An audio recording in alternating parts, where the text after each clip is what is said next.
Welcome to this Fusion video tutorial. In today's video I'm going to be going over the navigation buttons that can be found in the perspective view under your open view palette option. These navigation buttons work best when we select any one of the real-time render settings. You'll notice that if I set my view to wireframe, let's select the orbit mode first.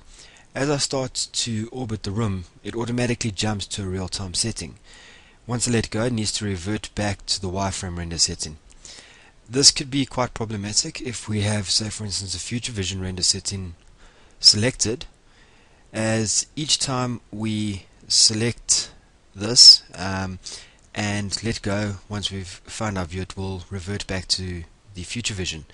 Now you could imagine that if you're in a very detailed complex design, how long it will take for these objects to update. So what we're going to do is I'll select the real-time draft, and we'll notice that as I start to drag around and let go, I can just automatically start dragging again. Okay, so let's go through each one of these buttons and see what they do. As we can see, I have the orbit mode selected, and what orbit will do, it will take the position of where the camera is in our mini plan and orbit in a circular motion depending on where we drag the mouse cursor to in the room, and allows us to get a 360 degree view from where we're currently standing. The next button is the zoom mode. What the zoom mode will do is either increase or decrease our field of view. So if I left click and drag towards the top of the screen, we start moving in closer towards the design, and as I drag backwards, it opens up our field of view, and you can notice that once I let go, our field of view indicates as a wider open angle on our mini plan. Okay, so dragging in will decrease our field of view, and dragging out will increase it. And you can notice that the camera is not moving in the design.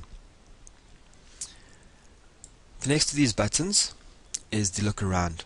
And what the look around will do is where our camera is situated in the mini plan, it will allow us to look up, down, left and right from that particular point of view.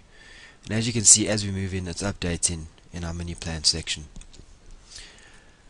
The fourth button, walk mode, allows us to move the camera in closer towards an object in the design. We can go left or even right and backwards. And the last of these buttons is the drag mode, and this will allow us to drag the design perpendicular to our camera position, up or down, left or right. Okay, let's just orbit this back into a position, and now it's very important that once we have finished using any one of these buttons, that we select the selection mode once again, so that if we need to select a unit or item in the design, we're not going to have any problems. You'll notice that if I don't deselect any one of the options that I have, I won't be able to select anything inside the design, and it will actually start doing the function of what object we have selected.